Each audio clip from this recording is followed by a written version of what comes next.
Luka, last year against the Jets, the two starting safeties for the Bills were Micah Hyde and Jordan Poyer. Little did we know at the time that would be the last opening game that those two would start together. This year, the safeties, assuming health, one is going to be Taylor Rapp. The other one feels really up in the air right now. This past week, Cole Bishop and Mike Edwards were both held out of practice after Cole Bishop sustained a shoulder injury and Mike Edwards sustained a hamstring injury as recently as Sunday morning. You're listening to this on Monday, so yesterday, Sean McDermott confirmed they are still both week to week. So if you're hoping that he would change his tone and say now Cole Bishop is more day to day, that did not happen today. So what does that mean? That means the three-man safety battle for opposite Taylor Rapp is now down to one, and it's Damar Hamlin. What the Bills have done since this happened is they have signed two safeties. They signed 36-year-old Kareem Jackson, former first-round pick of the Houston Texans. He has been a starter the majority of his career, started off as a corner, but now he's been a pretty decent safety in the league. They also signed Terrell Burgess, former third-round pick of the LA Rams as recently as 2020, so he's not an old guy by any means, but much more of a four-phase special teamer and never really developed into that starting safety that teams were hoping for. But additionally, and we were kind of ahead on this, the Bills switched Cam Lewis to safety. And that makes sense. Cam Lewis is kind of a jack of all trades. He can play corner. He can play nickel. He can play safety. He's one of your better special teams players. We all understand he should have knocked the ball down against Justin Jefferson. We all understand he shouldn't have run into the punter against the Dolphins. He's had a couple bad plays, but Cam Lewis is a very valuable football player. I like that move because, Luka, I think that the Bills were in a dangerous spot if these live games happened. And I don't want to say this with any kind of insensitivity, but it's a conversation we have to have. If these live games happen and now the player that they have all the eggs in his basket, Damar Hamlin, looks hesitant or isn't as confident now that it's live hitting, you would totally understand that after what he's gone through. If for whatever reason the games start and in a similar manner to last year's linebacker conversation in the preseason, if Damar Hamlin looks as bad as preseason Tyrel Dodson and preseason AJ Klein did last year, where the Bills were like, you know what, Terrell Bernard, you've been out all preseason with an injury. You're the guy because you're door number 3 at this point. So I think Cam Lewis makes sense as a fallback plan along with Kareem Jackson and Terrell Burgess. Where do you see the safety position right now? And do you feel confident that it's going to be Damar Hamlin's job to lose, or do you think it's still going to be a competition between Damar Hamlin and whoever? It's kind of right in the middle of those two things. I don't believe it's just Damar Hamlin's, to lose. Here you go, Damar. It's your spot now because it was between you, Cole, and Mike. But also at the same time, there's a clear divide between Damar and the rest. Even with Cam Lewis understanding the defense, been around all of that stuff, jack of all trades, Swiss Army knife, whatever you want to call him. He's that for a reason, right? You didn't want to just stick him as the backup safety for a specific reason. You didn't want to just absolutely lock him in as your backup nickelback for a specific reason. It's just he can facilitate all of those items for you in a decent capacity. He is the game day backup for all of those things. He's not, intended starter. So realistically, I believe it's Damar's kind of to lose.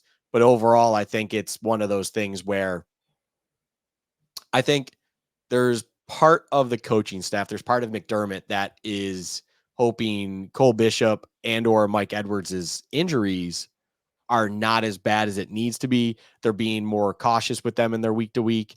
And realistically, if they come to the third preseason game, I think they're done for the preseason. Like they wouldn't play games. Once you get the week to week at this point, I feel like there's no reason to play you. But overall, that doesn't necessarily mean that they wouldn't be 100% by week 1. They just are being cautious about it. They're evaluate it and stuff like that. And maybe we see a situation where Damar Hamlin is getting that kind of starter treatment like on preseason games. But then week 1, it's Mike Edwards lined up back there or Cole Bishop lined up back there. I don't think that's out of the question by any stretch of the imagination. I can absolutely foresee something like that happening.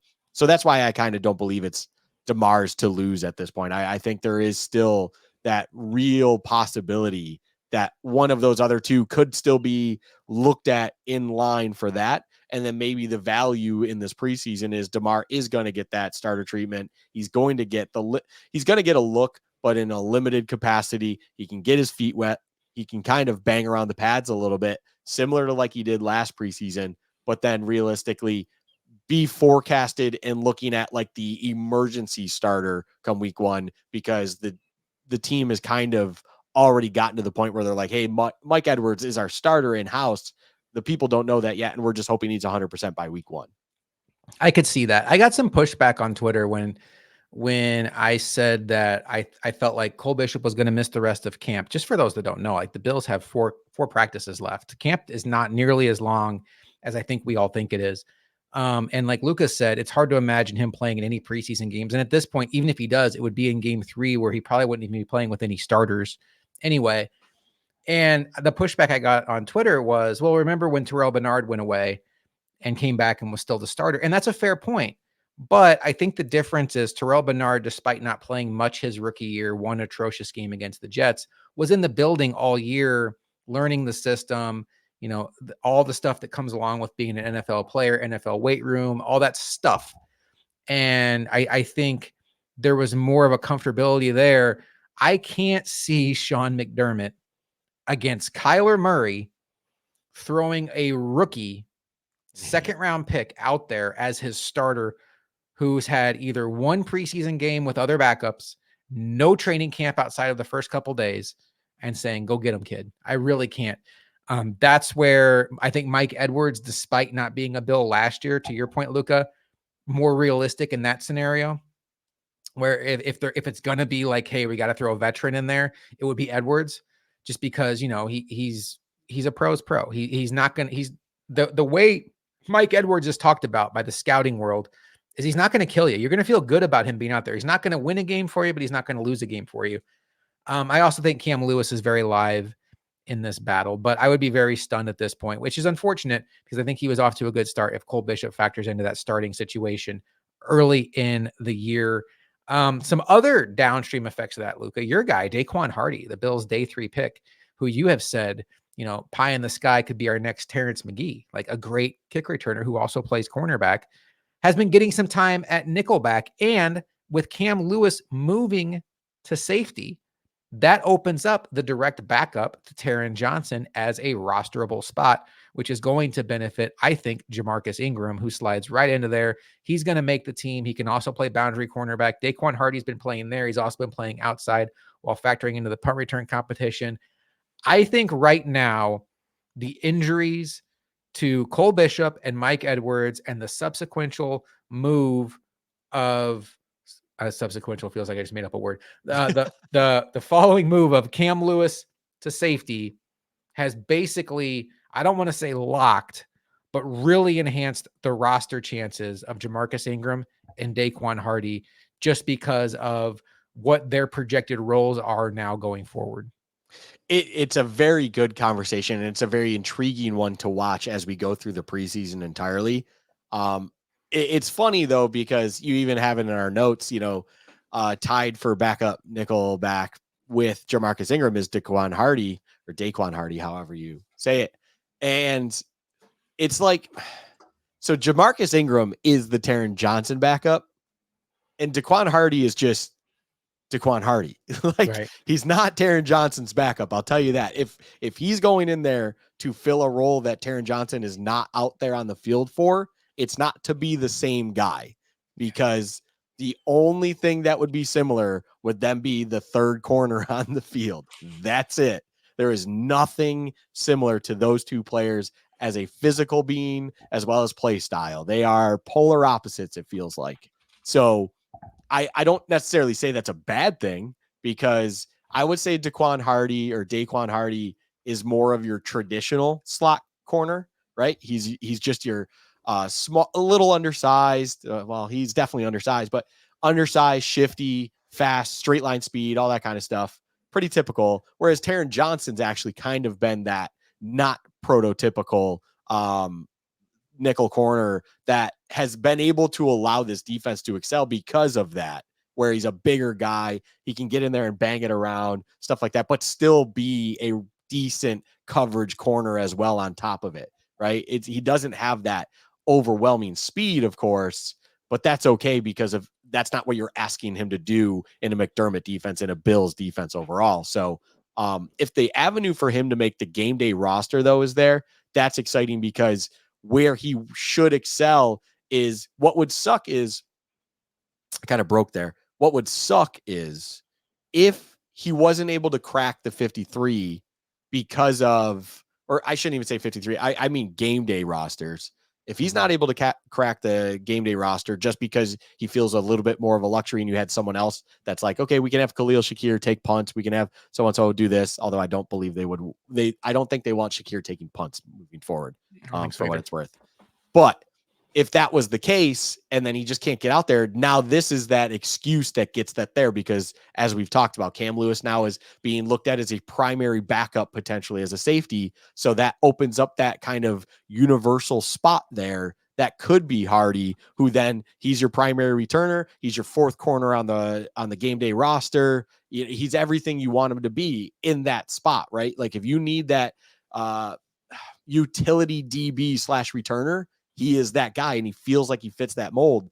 And then you brought it up offline, so I want to give you that credit for it. It's fun to see him getting thrown in there now. When I learned of it first, it's fantastic. It brings a smile to my face. They're not even just throwing him in at nickel on the dime and stuff. Well, funny enough, but they're also doing it on boundary. They're just throwing him into the fire. Just say, hey, try this for a play, try this for 2 plays, stuff like that. Because on game days, that would be his job. If anything were to come up, that's exactly the scenario of what would have to happen. You're realistically just sitting there waiting for an exchange of, ball of possession and stuff like that. And it doesn't matter. So you're just waiting for the punt or the kick, whatever it is. And all of a sudden injury happens. It's up to you now, kid, get in there. You're playing corner 2 opposite of, whoever, Benford, and you're lined up against Michael Wilson Sr. for the Cardinals. Like, welcome to the NFL. Right. It's one of those things where I think that's very exciting for a player. For him, I imagine he's very excited for the opportunity that has presented itself. But I think even as us sitting here, as someone that is a little bit of a fan of a corner of his style and skill set, I like that there is a potential avenue for him to make game day rosters and maybe make an impact on this team moving forward. If he wins the punt return job, he'll be active on game day. And I think that's the larger point is there's 2 kinds of backups. There's a get you out of the game backup, like an injury happened in the game. We have to get through 2 more quarters without this player. And there's we're down a player for the next 3 weeks. Who's going to take that role? Daquan Hardy to me is the get you out of the game backup at nickel corner. I don't think Jamarcus Ingram will be active on game day because when you start looking at defensive backs, assuming everybody's healthy, you'll have Benford, Douglas, and Elam up, and then you'll have Taron Johnson. And I don't think you'll have room for Ingram because then you have to have a few safeties active.